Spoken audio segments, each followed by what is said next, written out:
Assalamualaikum warahmatullahi wabarakatuh. Bapak dan Ibu guru hebat, perkenalkan nama saya Wahyu Agustin, guru bahasa Inggris dari Kabupaten Darmasraya.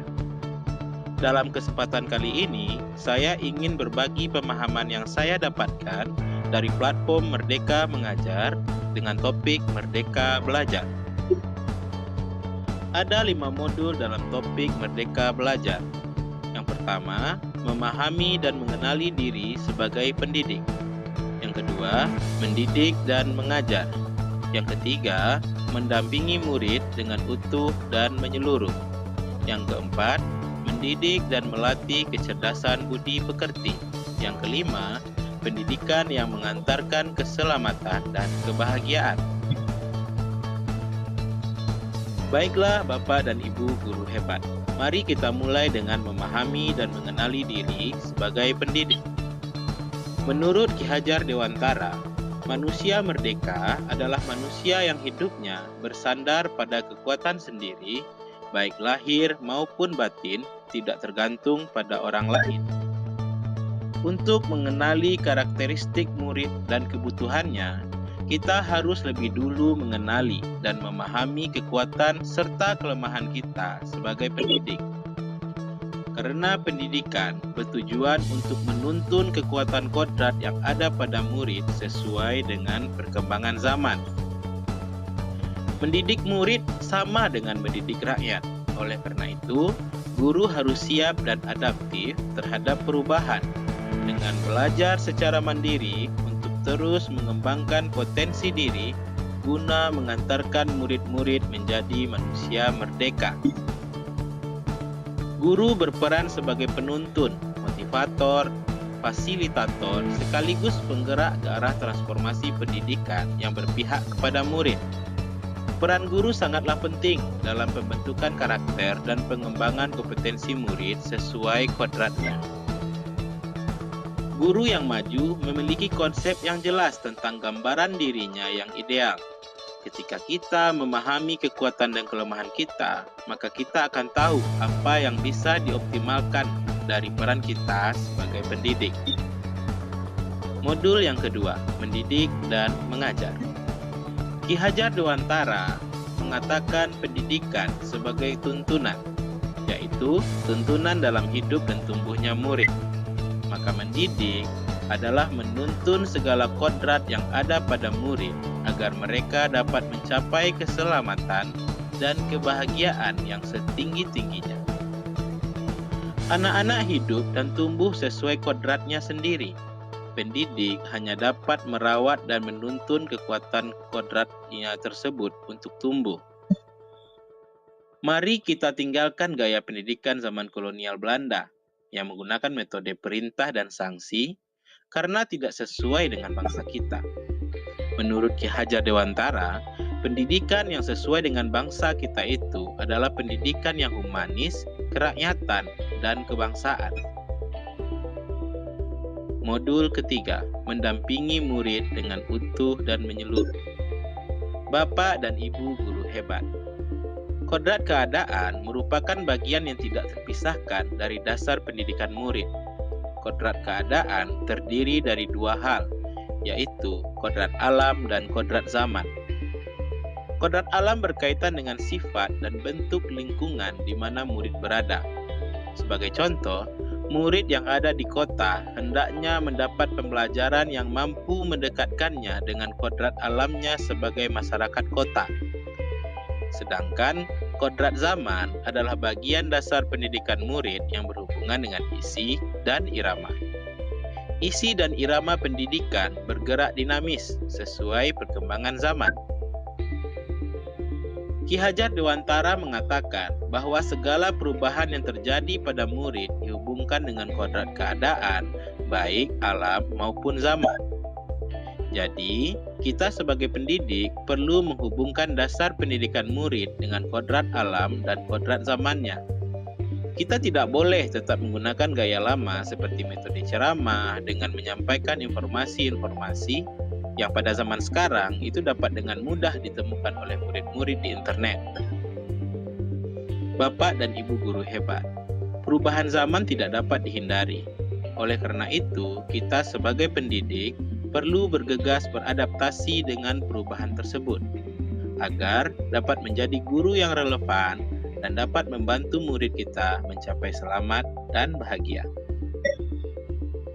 Bapak dan Ibu guru, kita perlu menanamkan budaya berpikir kritis dan budaya kearifan lokal yang logis kepada murid-murid kita, agar mereka dapat dengan bijaksana merespon pengaruh yang datang dari luar.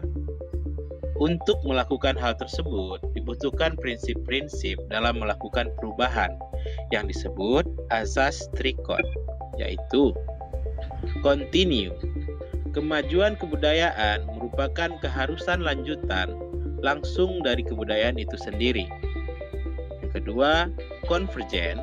Kebudayaan menuju arah kesatuan kebudayaan dunia. Konsentris, kebudayaan harus punya karakteristik dan sifat kepribadian sendiri sebagai pusat dalam lingkungan kebudayaan dunia. Modul keempat, mendidik dan melatih kecerdasan budi pekerti. Sebagai seorang pendidik, kita tidak hanya melatih kecerdasan kognitif semata. Seorang pendidik juga harus memberikan tuntunan yang dapat menumbuhkan budi pekerti dalam kehidupan murid. Budi pekerti itu sendiri dapat dimaknai sebagai perpaduan antara cipta, kognitif, dan rasa, afektif, sehingga menghasilkan karsa, psikomotorik. Sebagai contoh, seseorang dengan budi pekerti jujur tidak akan mengambil sesuatu yang bukan miliknya, bahkan akan merasa gelisah ketika dia melihat perilaku tidak jujur. Hal ini adalah perpaduan antara wawasan tentang kejujuran, kognitif, perasaan gelisah melihat ketidakjujuran, afektif, yang lalu menghasilkan budi pekerti jujur atau psikomotorik. Ki Hajar Dewantara mengatakan, budi pekerti merupakan kodrat setiap manusia. Kita sebagai pendidik perlu memahami kodrat itu dan dapat mendampingi tumbuhnya kecakapan budi pekerti murid dalam setiap kegiatan pembelajaran yang dialaminya.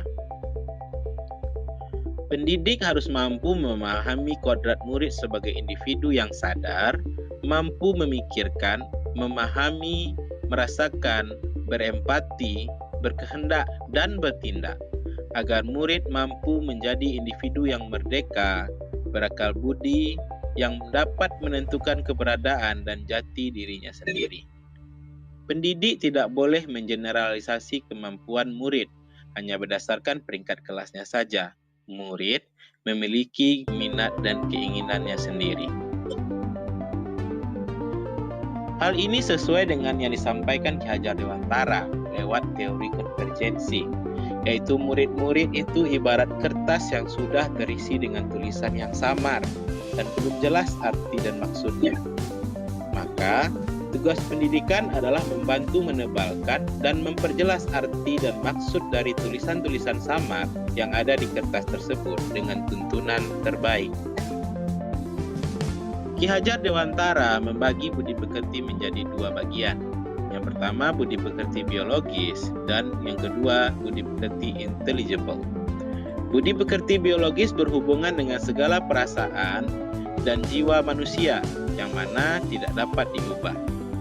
Sedangkan budi pekerti intelligible berhubungan dengan kecakapan dan kemampuan menyerap pengetahuan.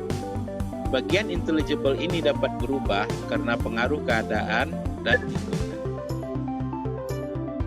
Budi pekerti biologis memang tidak dapat diubah, namun bagian intelligible yang diasah dengan baik oleh pendidikan dapat menyamarkan budi pekerti biologis yang tidak baik dan hanya menebalkan budi pekerti yang baiknya saja.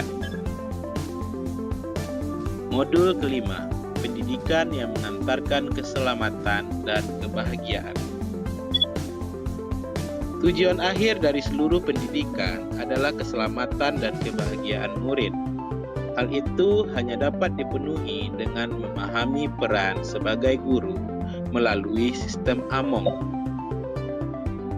Sistem Among terkenal dengan slogannya, Ingarsa Sung Tulada, Ing Madya Mangunkarsa dan Tutburi Handayani yang maknanya sudah kita ketahui bersama-sama.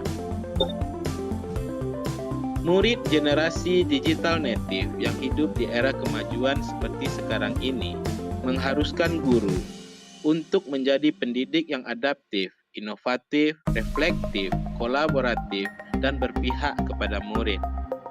Guna mencapai tujuan pendidikan menjadi manusia merdeka, yang kelak akan menuntun murid menjadi manusia merdeka pula. Bapak dan Ibu guru hebat, demikianlah yang dapat saya sampaikan mengenai merdeka belajar. Selanjutnya, saya mohon kepada Bapak dan Ibu guru untuk berkenan mengisi umpan balik pada link yang sudah saya sampaikan bersama dengan video ini, tentang apa yang Bapak dan Ibu pikirkan sebelum dan sesudah menyimak pemaparan ini, dan apa langkah kecil yang ingin Bapak dan Ibu lakukan selanjutnya. Terima kasih, banyak maaf. Assalamualaikum warahmatullahi wabarakatuh.